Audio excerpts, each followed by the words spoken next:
Tu me dis quand je peux y aller, Nathan, hein, j'attends ton go.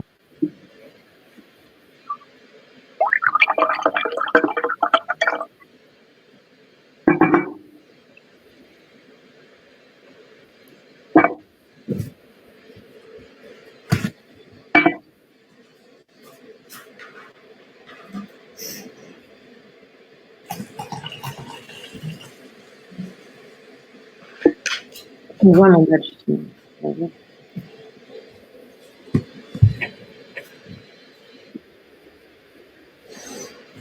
Super, parce que s'il y a des retards comme ça, c'est sûr que quand on commence, les gens seront arrivés.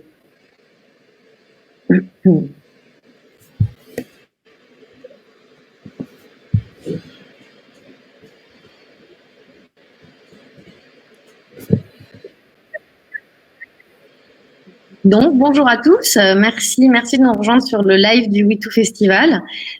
Bonjour Thomas et merci beaucoup à toi d'être là. Si tu me le permets, avant de te donner la parole, je vais présenter brièvement les lives du We2 Festival, son cadre, le cadre de cet exercice auquel tu acceptes de te prêter. Je t'en remercie encore.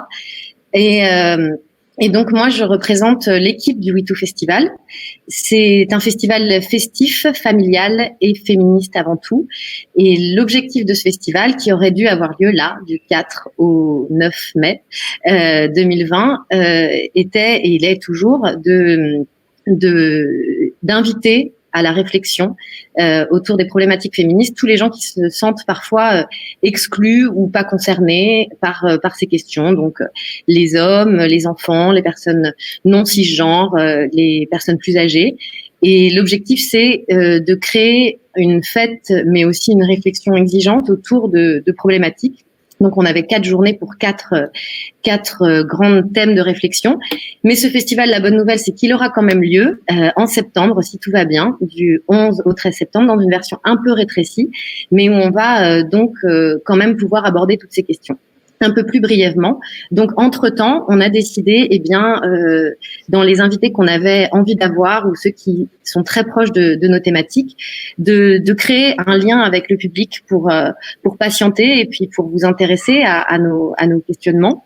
Et donc, l'idée, c'est que ces lives sont à la fois le fruit d'un nouveau travail, d'une nouvelle manière d'être ensemble, et peut-être vous donner envie de venir en septembre et sur les années à venir, et peut-être envie aussi de nous soutenir. On vous mettra le lien parce qu'il y a un Ulule qui va permettre au festival d'exister, puisque comme les conditions que vous connaissez nous ont coupé toute forme d'autres subventions, puisque là tout est gelé, on a besoin de vous. Et donc Thomas se prête très gentiment à l'exercice pour soutenir et le festival et en même temps nous parler de toutes ces choses qu'il a déjà énormément abordées et qui sont très proches de ce qu'on veut développer.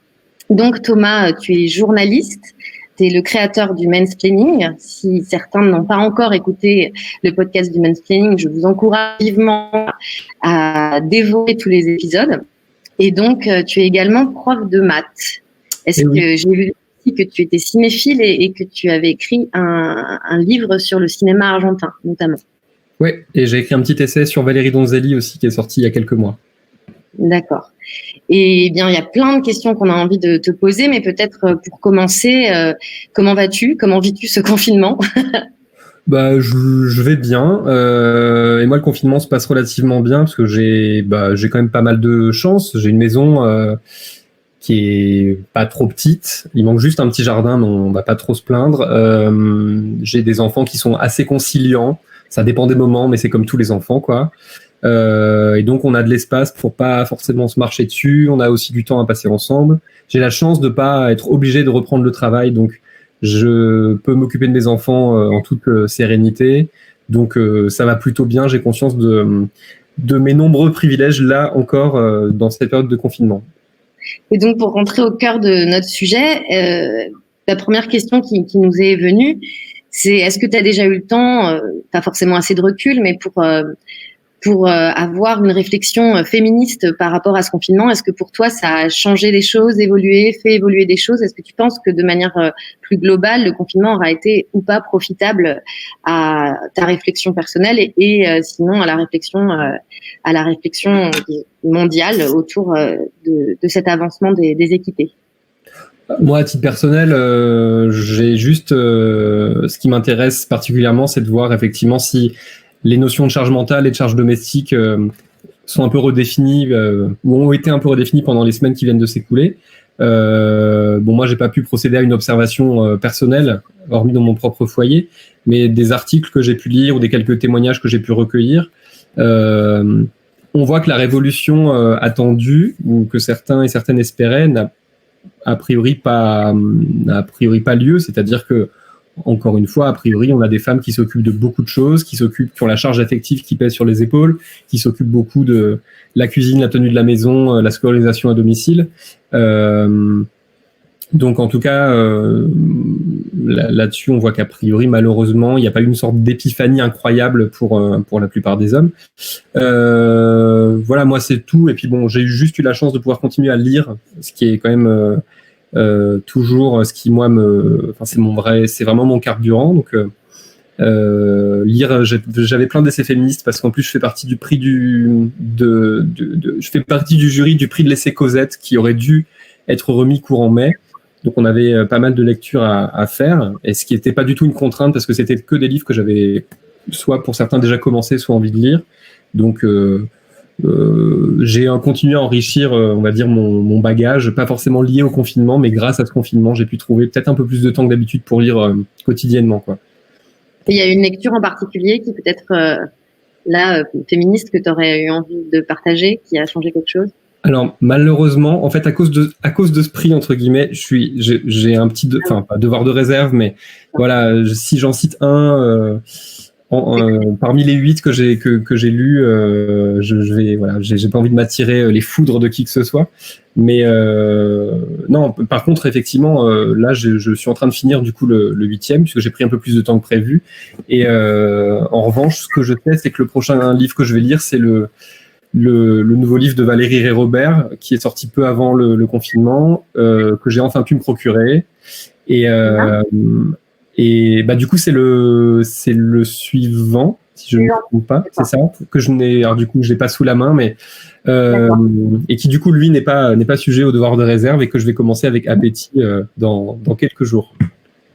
Moi, je viens de commencer celui-là, donc de Valérie Rey-Robert aussi, que je vous conseille peut-être dans la continuité de son travail. Et donc moi aussi, ce qu'on voulait te demander, qui est peut-être une question qu'on t'a déjà posée, mais qui est importante pour que ceux qui ne te connaissent pas encore puissent bien comprendre ton parcours, c'est que donc le mansplaining, c'est des podcasts qui traitent de masculinité, entre autres, mais et de représentation de la masculinité. Et comment ça t'est venu? Quelle a été la prise de conscience pour toi de t'intéresser spécifiquement à cette question? Alors moi, ma première étiquette, c'est celle de cinéphile. J'ai toujours vu beaucoup de films. J'ai commencé à écrire en étant blogueur et en écrivant beaucoup sur tous les films que je voyais. Mes prises de conscience pro-féministes, elles sont... j'ai 35 ans, donc à l'échelle de mon âge, elles sont relativement récentes. Elles se sont faites, on va dire, dans le courant des années 2010. Je vais pas vous dire que je suis né féministe ou... Surtout que je suis pas né j'ai vécu dans une famille où on m'a appris le bien, le mal, le respect des gens, mais on va dire qu'il n'y avait pas de discours militant plus que ça. Donc voilà. En tout cas, voilà, ça s'est fait plutôt dans les 10 dernières années, et même les 5 dernières années encore plus. Je pense que c'est par les nombreuses discussions que j'ai pu avoir avec des amies femmes, avec ma propre femme, par le fait que j'ai eu 3 enfants au cours de la décennie qui vient de s'écouler, et que donc j'ai pu commencer à me rendre compte petit à petit qu'effectivement il y avait des inégalités incroyables que les femmes vivaient au quotidien. J'ai mis du temps avant de me rendre compte. J'ai passé 25 ans à ne pas m'interroger sur ces problèmes. C'est venu petit à petit après. Donc voilà, c'est venu petit à petit. Et donc, quand j'ai commencé à écrire, notamment pour Slate, j'ai écrit sur complètement autre chose. Effectivement, je suis prof de maths, donc on m'a engagé d'abord pour que j'écrive sur les maths, en l'occurrence. Et puis, j'ai écrit un peu sur le cinéma. Et puis, petit à petit, parce que je commençais à lire des essais féministes, parce que je sentais que dans mon quotidien, mon comportement, mon rapport aux autres et aux femmes, par exemple, était en train d'évoluer. J'ai eu envie d'écrire sur ces terrains-là, parce que chez Slate, l'avantage, c'est qu'on nous laisse une énorme liberté de propositions. Donc c'est pas parce que j'étais prof de maths ou cinéphile ou un homme qu'on allait forcément me dire non. On a estimé que mes propositions étaient potentiellement intéressantes et donc on m'a laissé libre cours. J'ai pu donner libre cours à ce que j'avais envie d'écrire. Donc voilà, j'ai commencé à écrire des articles liés au féminisme. Et puis ensuite, très naturellement, parce qu'en fait, je trouve que les films ou les séries sont d'excellents terrains pour donner notamment des exemples qui puissent parler à tout le monde. J'ai commencé à faire un peu le lien entre les deux, puis à me poser des questions sur la représentation, c'est-à-dire effectivement quand on se rend compte que la plupart des personnages principaux de films sont des hommes et que c'est lié au fait que derrière la caméra ou au scénario, ce sont aussi majoritairement des hommes, etc., etc. J'ai fini par me poser plus de questions là-dessus. Voilà. Et donc, quand on a senti les podcasts, que les podcasts commençaient à être de plus en plus populaires et que Slate a voulu s'y mettre, ça m'a semblé extrêmement naturel de proposer le format de mansplaining, qui a été clair dès le début. C'est parce qu'en fait, ce podcast, c'est vraiment moi, c'est-à-dire, c'est le moi de maintenant, c'est-à-dire effectivement essayer de remettre en question un peu la vie quotidienne, mes propres comportements, ceux de mes semblables, à travers le prisme du féminisme et des masculinités, tout en l'alimentant de réflexions liées à la culture, aux œuvres culturelles, parce que moi, c'est vraiment ce qui me nourrit, ce qui me fait avancer. C'est vrai que quand je suis 3 jours ou 5 jours sans voir un film ou sans lire un livre, je me sens un peu vide, c'est vrai. Donc, voilà, c'est vraiment ce qui me fait avancer au quotidien. Donc voilà, c'était relié, arriver à faire converger ces deux choses qui sont vraiment mes deux chevaux de bataille, quoi. Tu cites dans l'épisode 12 une phrase de la journaliste Rachel Miller qui dit derrière tout homme conscientisé au féminisme, il y a une femme une féministe qu'il convient de remercier. Et tu confirmes et signes cette citation? Ah mais totalement, parce que de toute façon, effectivement, déjà, moi, je dois beaucoup à ma femme, qui est quelqu'un qui, même en dehors des sujets liés au féminisme, est quelqu'un qui se remet tout le temps en question et qui remet tout le temps le monde en question. Quelqu'un qui m'a posé 1 milliard de questions à la seconde où je l'ai rencontré, et donc qui m'a poussé dans mes retranchements dans tous les domaines. Et en fait, et depuis, de toute façon, la plupart des essais que je lis sont des essais écrits par des femmes. C'est parce que des femmes nous racontent ce qu'elles vivent ou développent des thèses qu'on peut arriver à enrichir notre propre réflexion sur ces thèmes-là. Il y a pour que les hommes arrivent peu à peu à se déconstruire, et je m'y inclus, parce qu'on n'est jamais arrivé au bout d'un chemin, il faut qu'il y ait des dizaines, des centaines, des milliers de femmes qui derrière font un boulot qui est soit un boulot visible dans les livres ou dans les conférences, mais aussi tout le boulot invisible au sein du foyer, dans le couple, au travail, et qui font ce boulot, quoi. Donc effectivement, je dois beaucoup à des tas et des tas de féministes épuisées, elle le dit dans sa citation, qui effectivement font notre éducation souvent gratuitement. Et donc, toi, à partir du moment où cette conscientisation a eu lieu, est-ce que tu as eu la sensation que dans tes autres métiers ou dans ta vie privée, je me permets de te poser cette question parce que dans le podcast, tu parles de toi vraiment, et donc ça t'arrive régulièrement de parler de ton intimité, de tes enfants, et cette phrase aussi, tu la cites en parlant de ta femme personnellement, que tu remercies. Donc, je me demandais si dans ta vie privée, mais aussi surtout dans ta vie professionnelle ailleurs en tant que prof, il y a des choses que tu dis plus pareil, tu fais plus pareil, des choses que tu regrettes d'avoir dit ou que tu as fait évoluer même dans ta transmission.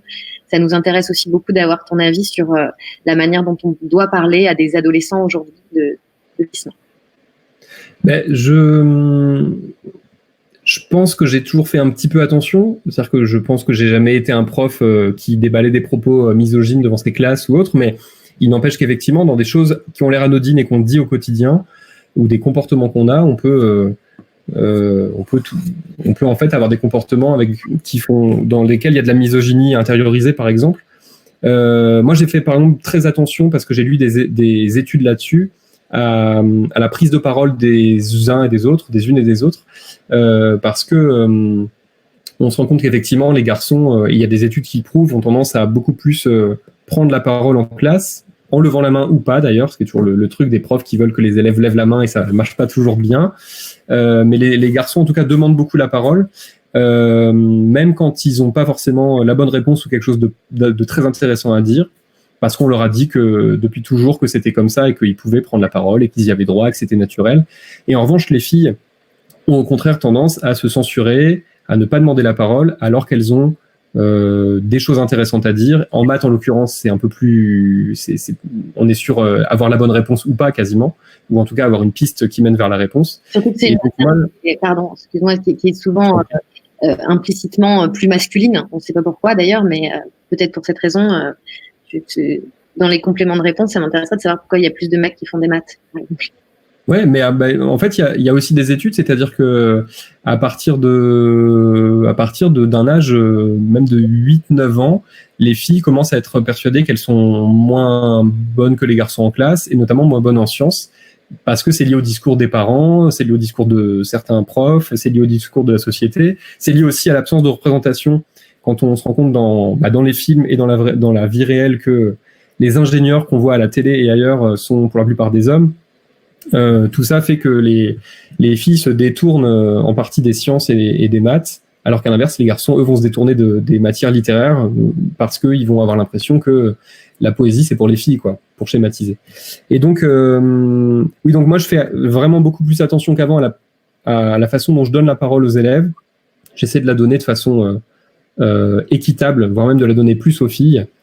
J'ai notamment cette année une classe de première où c'est incroyable, ça serait un laboratoire d'études idéal parce qu'on a vraiment des filles extrêmement brillantes que je n'entends jamais si je leur donne pas la parole, si je les pousse pas à s'exprimer. Et de l'autre côté de la classe, des garçons qui sont parfois pleins de bonne volonté, mais qui se font beaucoup entendre. Quand ils ne comprennent pas quelque chose, il faudrait qu'on s'occupe d'eux uniquement pendant toute une heure de cours. Et en fait, qu'ils y arrivent ou qu'ils y arrivent pas, il faudrait entendre qu'eux, quoi. Ils sont fiers comme des pans quand ils arrivent à résoudre un exercice complexe, et par contre ils se mettent en colère quand ils n'y arrivent pas, et donc au final ils sont toujours au centre de l'attention. Et donc voilà, moi j'essaie de jouer là-dessus et donc de faire que les filles puissent s'exprimer, puissent prendre confiance, puissent avoir conscience de leur qualité, quoi. C'est notamment une chose à laquelle je fais très attention. Et puis sinon, non, mais je me suis rendu compte effectivement quand on commence à déconstruire et à observer tous ces comportements et tous ces propos, je vais raconter un truc. Avant, j'étais prof en collège notamment, et il y avait, dans un collège un peu difficile, voire très difficile, il y avait souvent des élèves qui commençaient notamment des garçons, à en venir aux mains devant la classe, ou à se pousser. Ça pouvait parfois ne pas être très méchant, mais on se pousse, on chahute, donc on bouscule, donc après ça peut vite se dégénérer. Et j'avais tendance à leur dire, faites-vous des câlins, ça vous détendra, ou machin. Et la réaction c'était pas mal intentionné de ma part, mais la réaction des élèves, des garçons en l'occurrence notamment, c'était de pousser des gros cris de dégoût. Et donc, en fait, je me suis rendu compte que rien que le fait de leur dire ça, ça provoquait un peu leur propre homophobie, qu'elles soient intériorisées ou pas, et qu'au final, moi-même, j'étais en train d'alimenter ça, puisque, en fait, en leur disant juste ça, effectivement, ils arrêtaient tout de suite de se toucher, mais qu'en fait, je jouais sur l'homophobie. Je jouais sur le fait que deux garçons ne doivent pas se toucher, ne doivent pas se faire des câlins. Et donc, vous voyez, des petits détails comme ça, parce que quand on pense que peut-être à 2-3 mètres, il y a un ou une élève qui se pose des questions sur son orientation sexuelle, par exemple, si cet élève entend ce genre de propos, ce genre de petite blague parfaitement qui a l'air anodin, ça peut vite lui faire dire que effectivement il n'est pas normal ou elle n'est pas normale. Donc il faut vraiment faire attention à tout ce qu'on dit. C'est pour ça que je trouve aussi vachement important le travail sur l'humour et donc et d'essayer de travailler sur le fait de pratiquer un humour qui soit le moins oppressif possible, voire pas oppressif du tout, et que ça peut vraiment se nicher même dans des blagues qui ont l'air absolument anodines.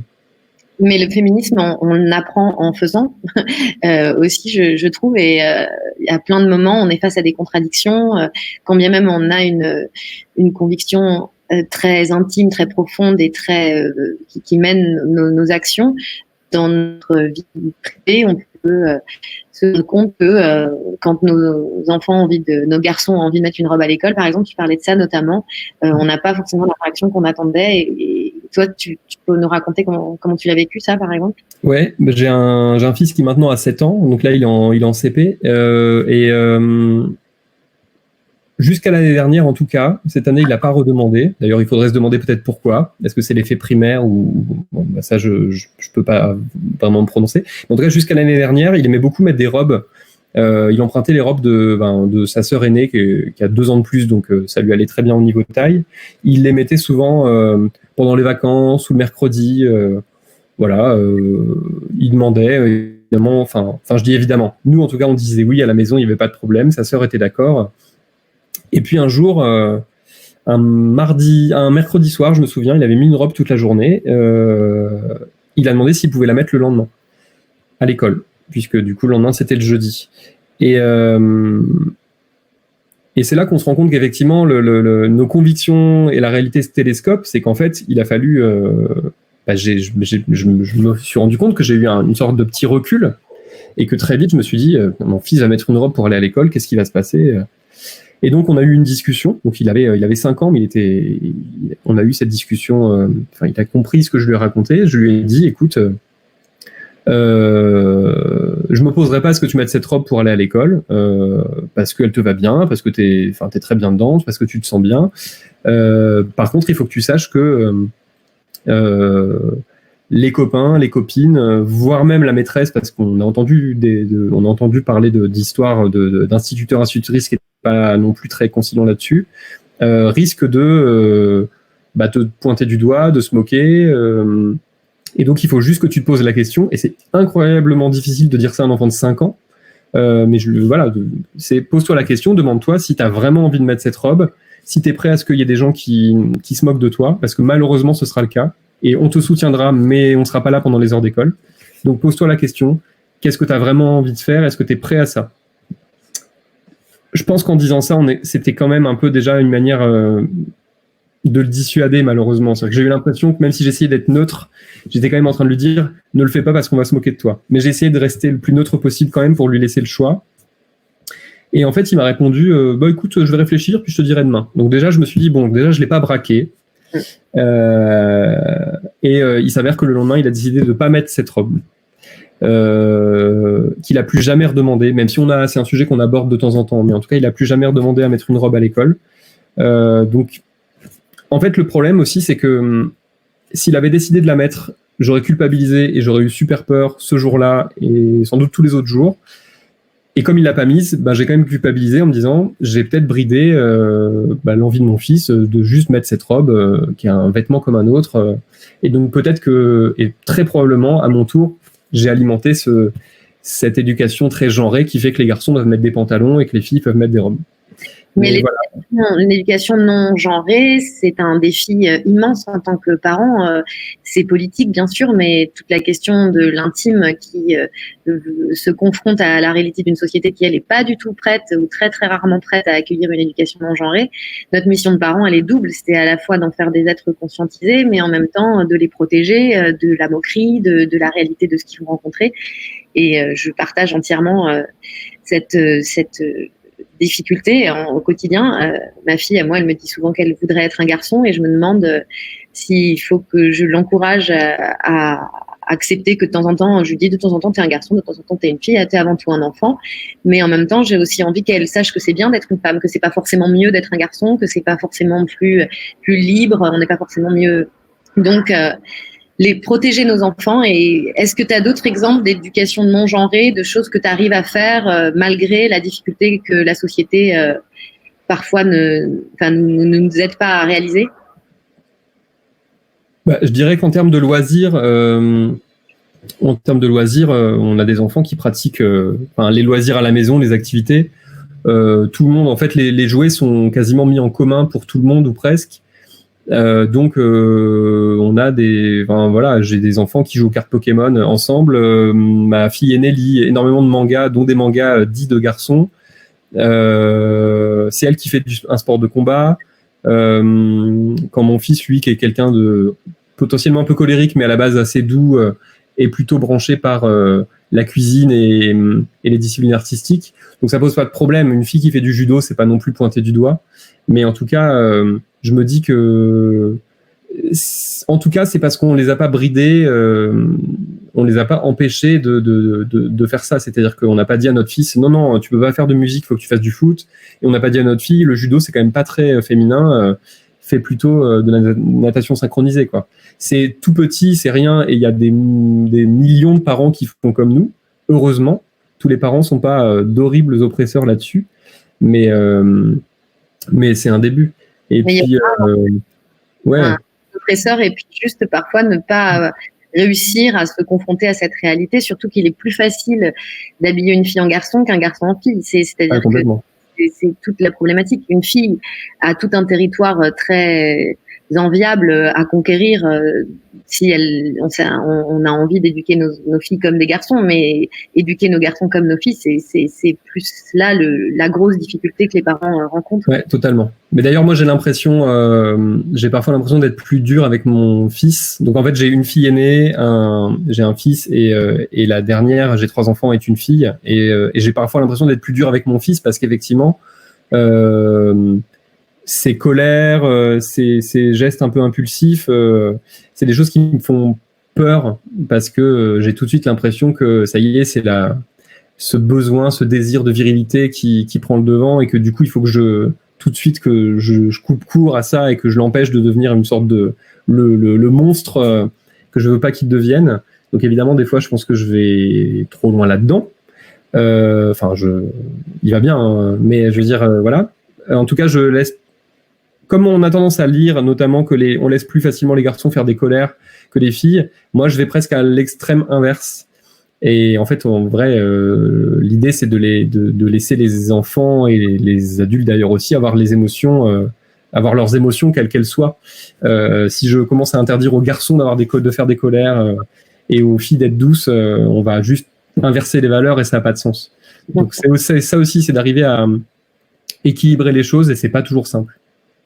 Et pour en revenir alors à ce qui a changé pour toi après une conscientisation qui évidemment pas du jour au lendemain, qui est progressive, qui est en cours, tu le disais, est-ce que en tant que journaliste, il y a des choses, on nous a parlé de certains tweets peut-être que tu aurais, est-ce que tu aurais envie de reformuler des choses que tu as dit d'une certaine matière que tu dirais plus pareil aujourd'hui, ou de certaines choses que aujourd'hui dans ton métier tu affirmes différemment?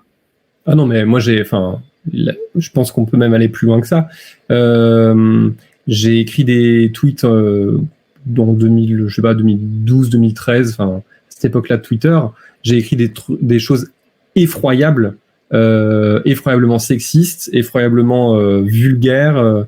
Il n'y a pas de mots. Et du coup, donc c'est pas que je les écrirais différemment, c'est que je les écrirais pas du tout si j'avais la possibilité, et même je prendrais ma machine à remonter le temps et je me mettrais des gifles pour voilà. Mais non, j'ai écrit des trucs, mais quand je les revois, parce qu'effectivement on me les brandit sous le nez régulièrement, et ce que je comprends, mais ça me donne une nausée pas possible. Donc moi je peux comprendre. C'est pour ça qu'il y a des gens que ça rebute de voir mon nom à droite à gauche, parce que à la lumière de 2-3 tweets comme ça, les gens se disent mais au nom de quoi ce type peut maintenant parler de féminisme, d'éducation non genrée, et je comprends totalement. C'est pas à moi de dire c'est bon, il y a prescription. Donc voilà, je comprends complètement. Extraordinaire aussi. Mais ce que j'ai envie quand même de dire, et c'est même pas une sorte de défense, j'ai pas à me défendre, c'est-à-dire que ces tweets ils existent, et j'ai tenu des propos, et même dans la vie réelle, il m'est arrivé aussi de raconter vraiment des trucs innommable. C'est vraiment c'est que le féminisme et le pro-féminisme en ce qui concerne les hommes, c'est un cheminement. C'est-à-dire que j'ai alimenté la culture du viol, j'ai dit des trucs horribles sur des femmes, et petit à petit, beaucoup trop tard, mais on va dire mieux vaut tard que jamais, j'ai réalisé qu'effectivement l'humour était pas neutre du tout, qui pouvait faire extrêmement mal, qui pouvait alimenter des valeurs avec lesquelles en fait j'étais pas du tout d'accord, qu'un tweet écrit un peu éméché devant une soirée des Césars, ça pouvait non seulement faire mal à la personne qui était citée dans ce tweet, mais que ça pouvait aussi blesser plein de femmes notamment qui pouvaient le lire. Ça aurait été bien de se rendre compte avant d'écrire ce genre de truc, mais je me dis que en tout cas, le Thomas Messias de maintenant, clairement, il écrirait plus ça, mais genre du tout. Ça me fait vraiment vomir. Mais j'assume parce que ça fait partie de qui je suis et ça fait partie des erreurs que j'ai pu commettre.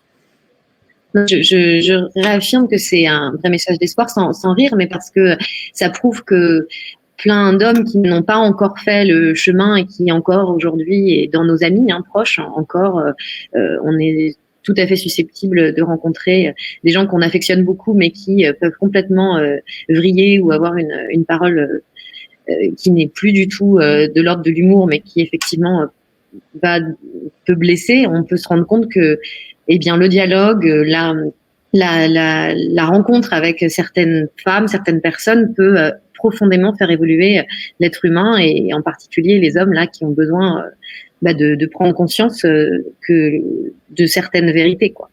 Sinon, de toute façon, sinon ça veut dire que les livres servent à rien, que le dialogue sert à rien.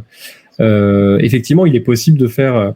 Moi maintenant, je désespère face à certains discours tenus notamment par des hommes en me disant mais ça changera jamais. Et en même temps, je vois que chez d'autres, et j'en suis un des exemples, mais je suis très loin d'être le seul, heureusement, je vois que chez d'autres, le cheminement a commencé plus ou moins fort et qu'il est en train de continuer et que des hommes, même si c'est bien trop tard, se rendent compte. Et je me dis que si l'éducation suit, ça peut permettre à ce que la génération de garçons qui est en train de grandir puisse peut-être être constituée de plus de garçons sensibles à toutes ces valeurs-là, respectueux des femmes. Donc je me dis, voilà, nous, on n'est qu'une petite pierre sur cet édifice immense et que peut-être dans quelques générations, parce qu'on aura fait notre petite avancée personnelle, peut-être qu'au final, tout ça va s'additionner et permettre qu'il y ait des avancées vraiment plus concrètes. Fait comme ça au cas où. Et donc, autre question peut-être qu'on t'a déjà posée, mais qui est important de resituer, c'est moi, à titre personnel, j'ai pas du tout fini de répondre à cette question. Je crois même que dans la continuité de ce qu'on vient de dire, je trouve ça particulièrement positif. Mais est-ce que parfois tu te demandes pas, dans le mansplaining en particulier, si un homme qui parle encore à la place des femmes, ça pourrait pas être parfois contre-productif, ou en tout cas, est-ce que c'est quelque chose qu'on t'a déjà reproché ou une réponse que tu as apportée à cette question? Alors, c'est quelque chose qu'on me reproche très régulièrement, que je comprends totalement. Et j'ai du mal à répondre parce qu'en fait, je sais très bien qu'à chaque fois que je m'exprime, une femme pourrait être en train de s'exprimer et que donc forcément, je prends de l'espace. Ce que j'essaye d'expliquer quand même, c'est que par mes articles ou mes podcasts, j'essaie de m'exprimer, j'essaie de m'adresser aux hommes dans mes podcasts, même si c'est pas forcément eux qui écoutent en majorité malheureusement. Et il a été prouvé, il a été montré assez régulièrement que malheureusement les hommes ont plutôt tendance à écouter les hommes que les femmes. Et donc parfois, quand je reprends une réflexion, une thématique qui a déjà été exploitée par des femmes, d'ailleurs, je prétends jamais être l'inventeur de certains concepts, heureusement, il s'avère que dans les mails que je reçois, les courriers que je reçois, on me dit mon mec, mon frère, machin, il écoute ton podcast, et là, comme c'était un mec qui a parlé, il a été plus attentif. Je tombe toujours un peu des nues quand je lis ça, mais c'est la vérité. Donc déjà, je me dis, si je peux utiliser ma position d'homme dominant à qui on laisse le micro ouvert pour pouvoir toucher des hommes qui habituellement sont pas touchés par ce que racontent les femmes, autant en profiter. C'est un peu triste, mais c'est comme ça. Par ailleurs, j'ai envie de me dire que mon podcast, il prend pas la place d'autres podcasts, c'est-à-dire que des podcasts féministes, il y en a beaucoup, de très bonne qualité. Moi, le mien, essaye quand même de parler de la position. Voilà. C'est quand même la référence absolue. Et voilà, bonjour. Il y a Batman, c'est bad. Non, puis alors il y a Victoire Tuaillon évidemment, mais il y en a énormément d'autres. Et je pense qu'en fait, ce qu'on peut reprocher aussi, ce qu'on lit souvent comme reproche à l'inverse, c'est qu'on lit souvent que les hommes justement se saisissent pas de ces problématiques. C'est que quand il s'agit de parler d'oppression, de patriarcat, souvent je vois des militantes féministes qui disent alors les hommes, là on vous entend plus. Et je comprends ça aussi, parce qu'effectivement, les hommes, à part dire non, mais moi, je suis mieux que les autres et tout, on les entend assez peu. Mais du coup, il y a une contradiction. Il faut que des hommes puissent parler de ces choses-là, parler de leurs propres contradictions, de leur cheminement personnel, de leur rapport aux femmes, de comment ils essayent de le faire évoluer, de tout ce qui va encore pas dans leur façon de parler aux uns et aux autres. Je pense que c'est vachement important aussi, parce qu'effectivement, si on laisse l'impression que le féminisme et même les questions de masculinité sont uniquement un terrain pour les femmes, y a quasiment une moitié de la planète qui va se dire ok, ça me concerne pas, donc je vais continuer comme avant et puis je vais les laisser faire leur truc entre elles. Donc je veux pas prendre la place de qui que ce soit. Les femmes n'ont pas besoin de moi pour s'émanciper ou pour atteindre l'égalité, mais n'empêche qu'on a quand même besoin que les hommes fassent un effort, et donc si ça passe par le fait que d'autres hommes leur parlent, je pense que ça reste quand même important. Absolument. Et donc, moi, je voulais aussi te demander, revenir un petit peu sur la question du confinement. Tu m'as partagé un super article américain, sauf que mon niveau d'anglais m'a pas permis d'aller très très loin dans l'analyse de cet article. J'ai quand même vu des graphiques absolument passionnants, que ça j'ai réussi à traduire, y compris le titre. Est-ce que tu peux nous en dire un petit mot sur ce que ça raconte justement de la conscientisation des hommes et de leur réalité face à celle des femmes, hein, sur ce qui s'est passé? En fait, je crois que rien que le titre, effectivement, l'article est vraiment à lire, il est vraiment passionnant. Mais rien que le titre est très très parlant.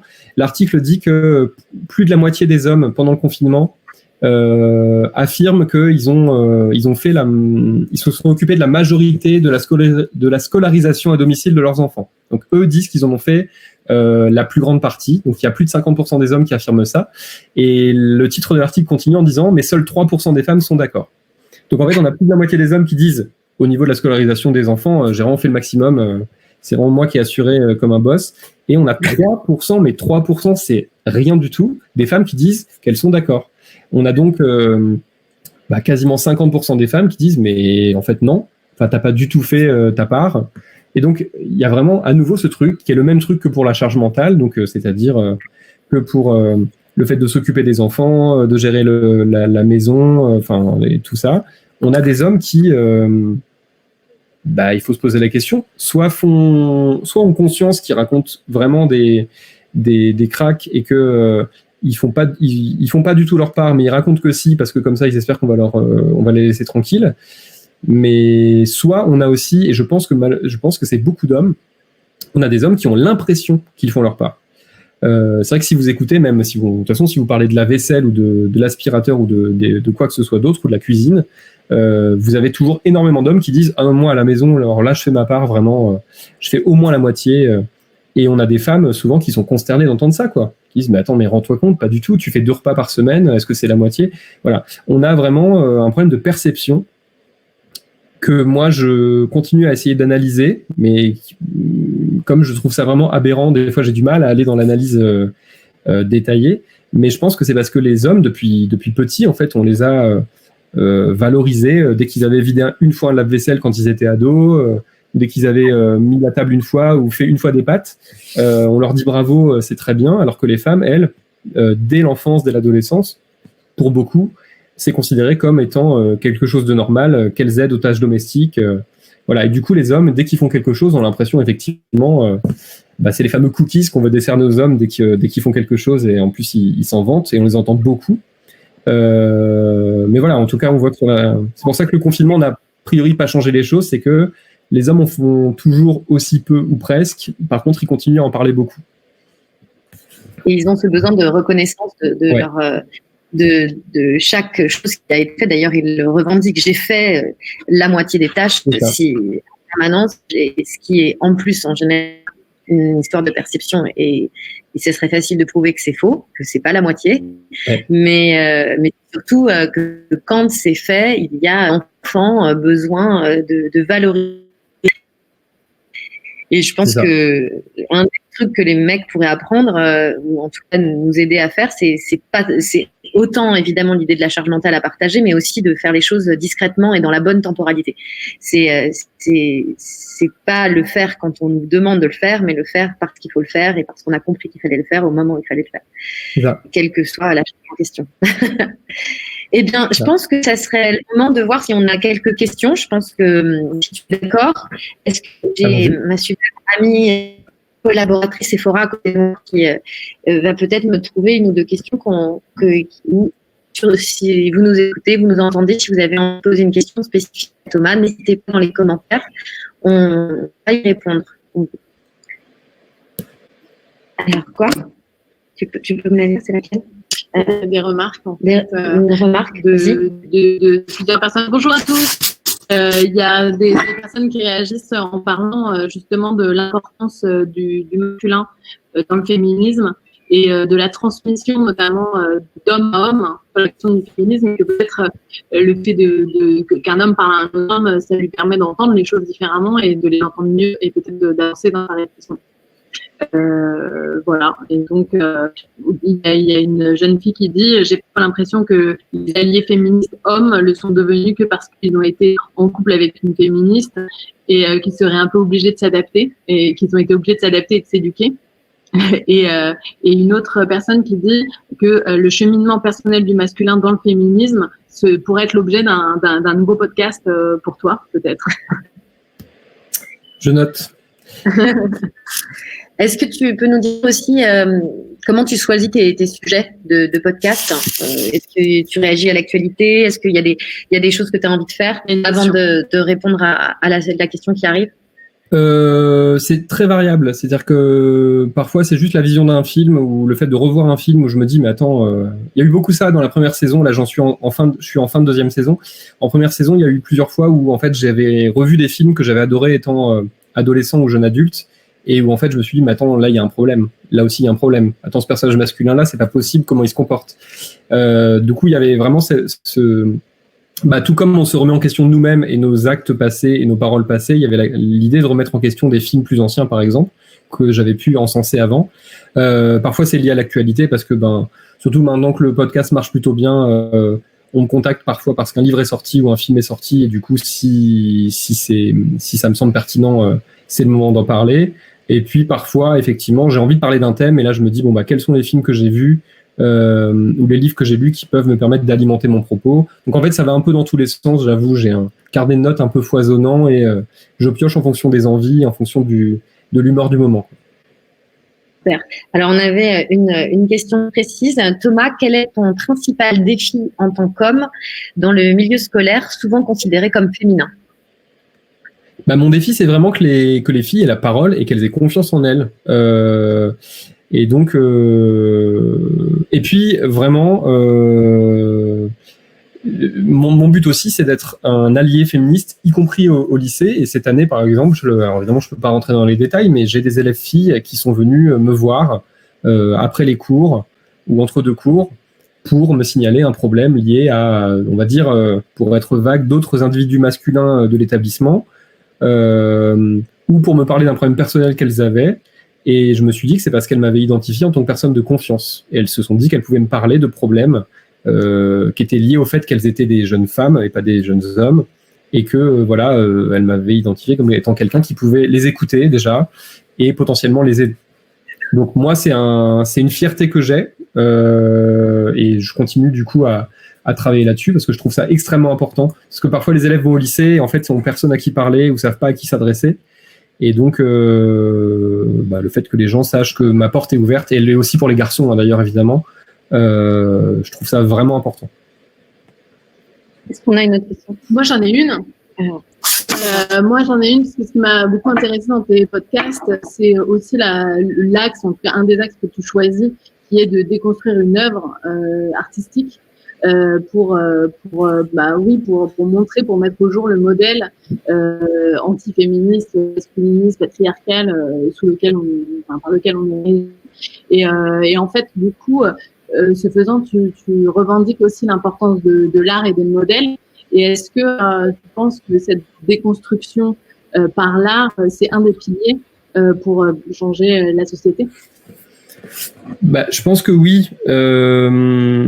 Je pense que l'éducation à l'image, notamment, elle est vachement importante parce que on est tous et toutes des personnes on consomme beaucoup, on consomme des séries sur Netflix et ailleurs, on consomme des films. On se pose pas forcément, parce qu'on n'a pas le temps ou pas l'énergie, on se pose pas forcément beaucoup de questions.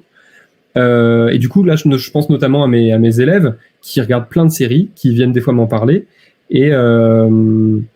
mais qui du coup ingurgitent, mais comme on l'a fait quand on était ado, ingurgitent des tas et des tas de propos et de valeurs qui sont pas féministes du tout, où les filles sont effectivement des objets, où on valorise les garçons parce qu'ils sont des séducteurs, alors qu'au contraire, les filles, elles, se font vilipender si elles ont des comportements voisins.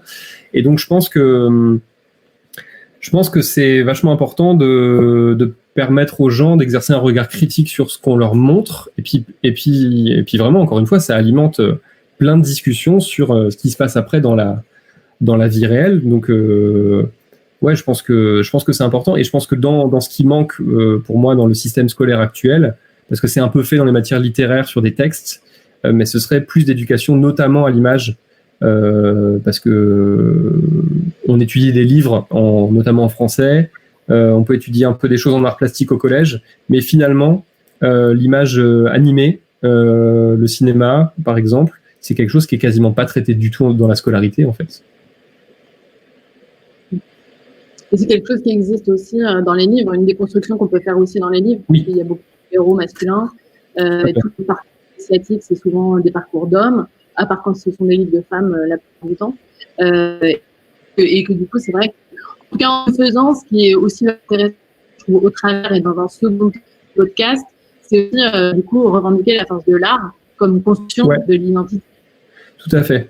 Mais c'est vrai que quand on lit un livre, ou en tout cas, si je parle encore des lycéens et des lycéennes, c'est pas le seul sujet, mais quand les élèves lisent un livre en français ou ailleurs, leurs profs les poussent à analyser des choses, à décortiquer, à aller à aller voir chaque rouage, à étudier en détail un personnage précisément.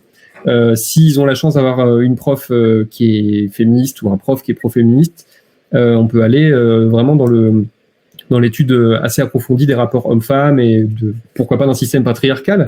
Ça dépend des livres, évidemment, il faut voir si ça s'y prête.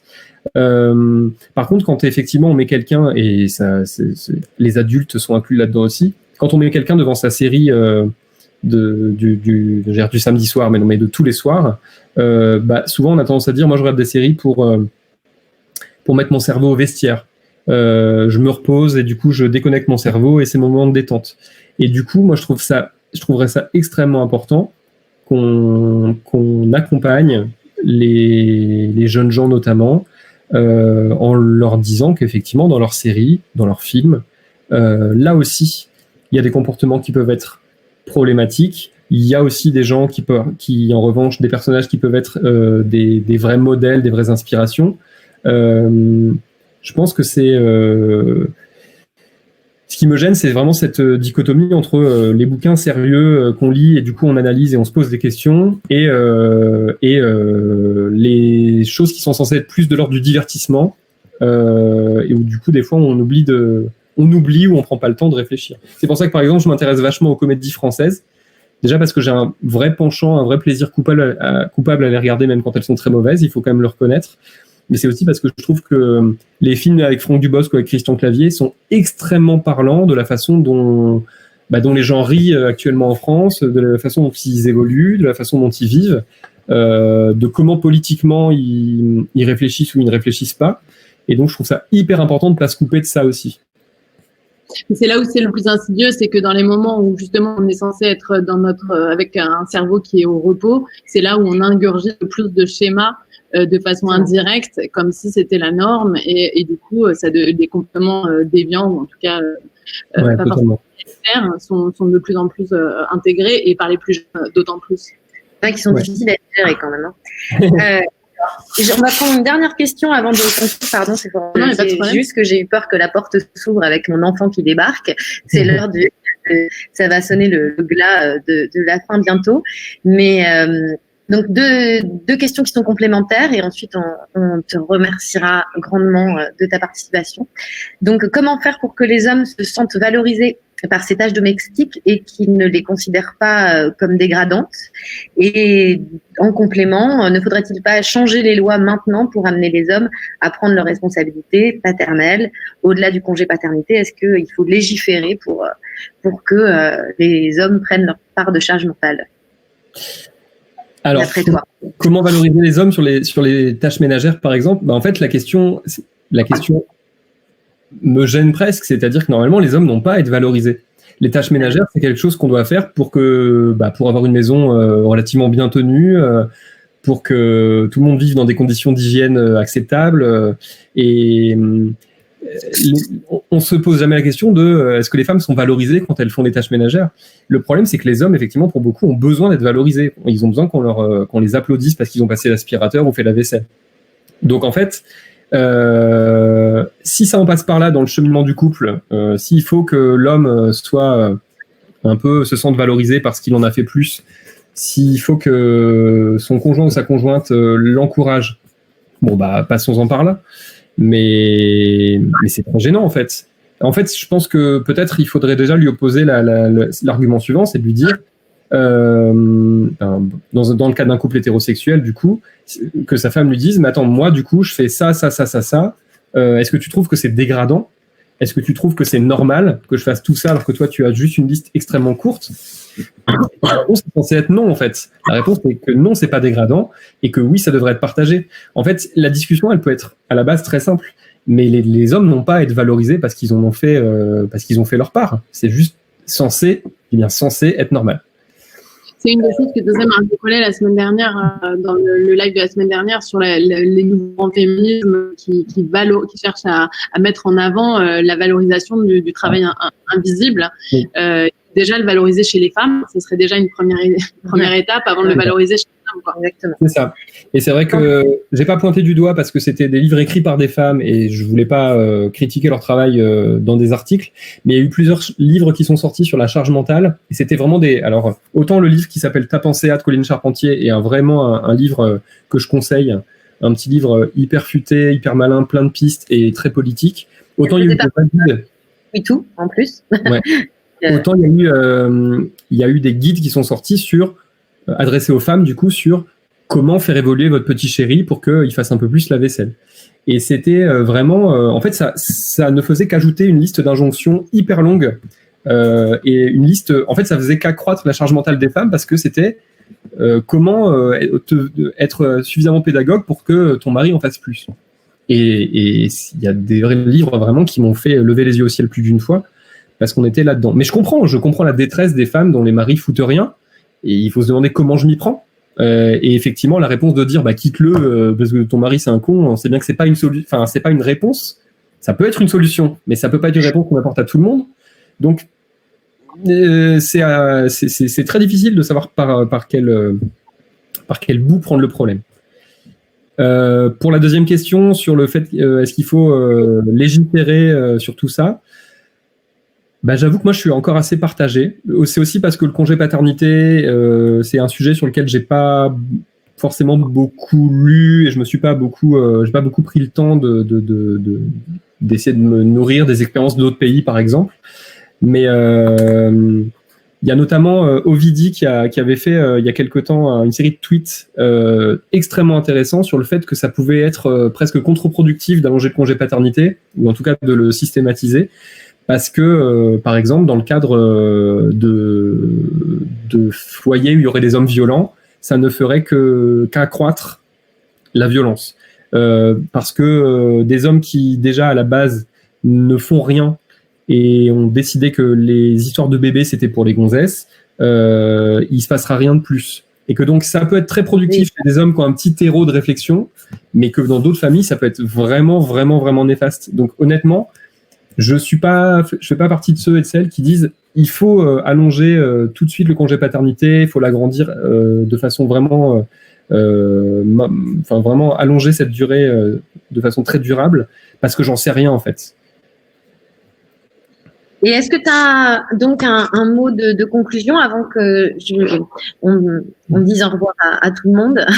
Est-ce qu'il y a quelque chose que tu aimerais, je sais pas, nous conseiller, une lecture, un podcast en plus que tu aimerais qu'on écoute? une lecture particulière qui aurait une résonance? C'est une bonne question. Moi je peux. Alors moi j'ai un tas de livres là et je peux sortir peut-être le seul livre qui n'est pas un essai de ma pile quasiment. Le roman qui m'a, je pense, a participé au fait que j'ai eu envie de prendre ce chemin et de me déconstruire en tant qu'homme. Ce livre, il s'appelle Arlington Park de Rachel Cusk. Je ne sais pas si vous voyez, mais je pourrais, voilà. N'hésitez pas à me demander, je pourrais vous donner un lien. Ça a été adapté au cinéma sous le titre La vie domestique avec Emmanuel DeVos par une réalisatrice française qui s'appelle Isabelle Sachka. Et c'est 24 heures de la vie d'une femme moderne qui doit à la fois s'occuper de ses enfants, de sa maison, de son petit mari, tout en elle est en train de postuler pour un poste important qui lui tient à cœur dans le monde de l'édition. Et c'est de voir que effectivement les femmes font un travail invisible qui est énorme et très impressionnant, que personne s'en rend compte, et que à travers ça elles ont 1 milliard de barrières dans leur chemin vers l'émancipation et vers le bonheur, parce qu'en fait elles n'ont pas le temps ni la possibilité d'accéder vraiment à ce qu'elles voudraient faire ou ce qu'elles voudraient être. Donc je conseille vraiment ce livre qui est vraiment magistral, et l'adaptation cinématographique est vraiment fabuleuse. Moi, c'est un film que je revois tous les 6 mois et ça me remet un coup de peps pas possible pour toute la période qui suit, quoi. Merci beaucoup Thomas. Alors nous, en plus de conseiller, reconseiller à tout le monde de dévorer les podcasts du mansplaining, on peut compléter aussi avec les podcasts des coups sur la table, on l'a dit bien sûr, à la Bible, mais celui aussi de Charlotte Bien-Aimée, qui était une de nos invitées, un podcast à soi, fantastique, et un peu moins populaire, mais tout aussi qualitatif, les podcasts du Gang of Witches, qui ont démarré il y a quelques épisodes déjà disponibles, et vraiment, vous serez pas déçus. Et je remercie absolument toute l'équipe du WeToo Festival pour son travail incroyable. Merci Sephora de m'avoir aidé dans cette interview. Merci Thomas. Et on annonce les podcasts de la semaine prochaine. Alors, ça sera un podcast un peu particulier, un live un peu particulier, puisqu'on interviewera la coordinatrice générale que je suis du WeToo Festival, et je parlerai au nom de toute l'équipe, de toute notre démarche, de toute notre engagement et de notre rapport au féminisme. Et ensuite, la semaine suivante, ça sera Aude Sécheret, qui est notamment autrice de Non coupable, pour en finir avec les injonctions d'une parentalité positive. Donc plein de très beaux rendez-vous à venir. On espère que vous aurez envie de continuer à écouter nos lives, et surtout que vous aurez envie de nous soutenir pour continuer à écouter. Donc on vous met le lien Ulule à partir de 1 € simplement. C'est déjà fantastique, et ça permet à tout ça de vivre et d'exister dans ces temps si compliqués. Merci Thomas. Merci à vous. À bientôt. Merci. Merci.